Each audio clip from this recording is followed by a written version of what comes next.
नमस्कार। हम विनोदानंद झा अपने चैनल दलान एट विकसित भारत 2050 में अपने अभिनंदन करै छी। एहि 15 अगस्त के भारत स्वतंत्रताक 80म वर्ष में प्रवेश कऽ रहल अछि। ई मात्र कैलेंडरक संख्या नहीं अछि, ई 80 वर्ष साक्षात्कार अछि बलिदानक, संघर्षक, त्यागक, पुनर्निर्माणक आ भारतक निरंतर प्रगतिक।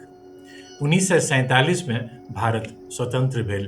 एहि महान संघर्ष में मिथिलाक योगदान अत्यंत महत्वपूर्ण रहल अछि। मिथिला अर्थात ज्ञानक भूमि, संस्कृतक भूमि, जनक सीताक भूमि, विद्यापतिक भूमि, मुदा मिथिला मात्र विद्वान आ कविक भूमि नहीं रहल। स्वतंत्रता संग्राम में मिथिलावासी जेल गेला, लाठी खोलन, गोली खलन, अपन जीवन तक न्यौछावर कऽ देलनि।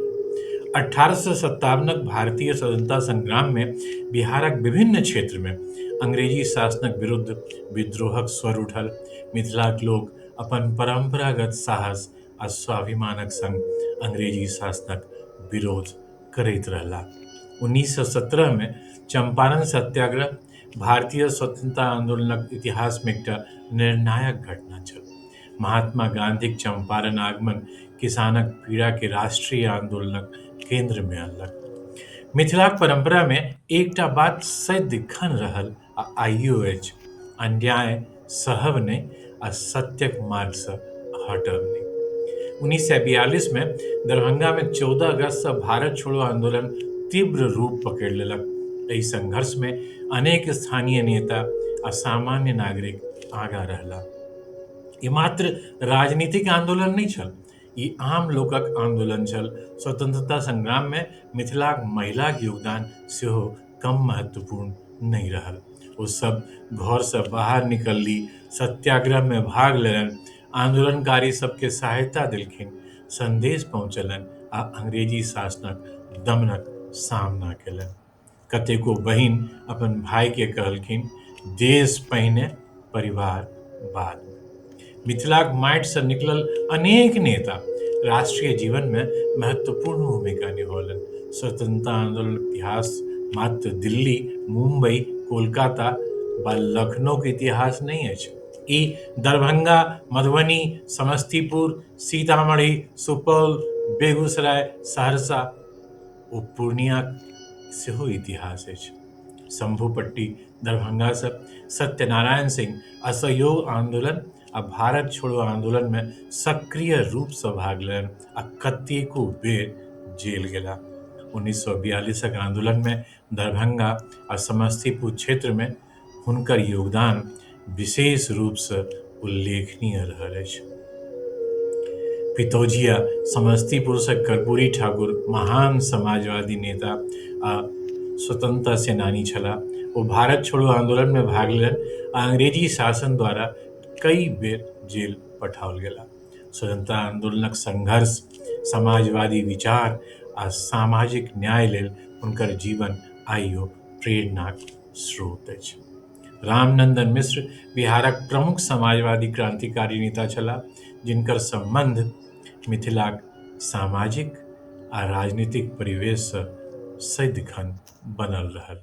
भारत छोड़ो आंदोलनक समय में वो भूमिगत आंदोलन में सक्रिय रहला। सूरज नारायण सिंह दरभंगा क्षेत्र से संबद्ध प्रसिद्ध स्वतंत्रता सेनानी आ समाजवादी नेता छला।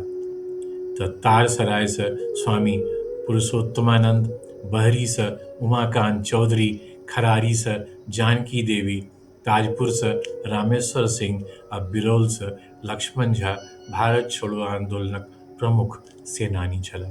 सीतामढ़ी से युवा शहीद रामफल मंडलक नाम के बिसरि सकैत अछि। भारत छोड़ो आंदोलनक समय हुनकर आयु लगभग 18-19 वर्ष मात्र छलनि। ओ बाजपट्टी क्षेत्र में अंग्रेजी शासनक विरुद्ध आंदोलनक नेतृत्व केलनि। 1943 में भागलपुर सेंट्रल जेल में हुनका फांसी दऽ देल गेलनि। रामफल मंडल मिथिलाक युवा शक्ति, साहस आ बलिदानक भावनात्मक प्रतीक छथि। डॉक्टर राजेंद्र प्रसाद ओ जयप्रकाश नारायण सेहो मिथिलाक स्वाधीनता संग्राम से जुड़ल छलाह। मिथिलाक अनेक वकील, विद्यार्थी, बुद्धिजीवी बंगाल आ कलकत्ता में राष्ट्रीय आंदोलनक गतिविधि में सक्रिय रहला। वो सब संगठन निर्माण, जन जागरण, राजनीतिक प्रचार, स्वदेशी आंदोलन से जुड़ल छला। मुदा दुर्भाग्यवश इतिहास में बहुतो लोकक नाम दर्ज नहीं भ सकल। एहि 15 अगस्त का हम सब स्वतंत्र भारतक 80म वर्ष में प्रवेश कर रहल छी। मुदा भारतक वास्तविक विकास तखने संभव अछि जखन हम अपन इतिहास के बुझब, हम अपन संस्कृति पर गर्व करब आ अपन कर्तव्य के सेहो बुझब। ई दुखक बात जे मिथिलाक बच्चा सब में से बहुतो के मिथिलाक शहीदक नाम सेहो आइ नहि बुझल छै।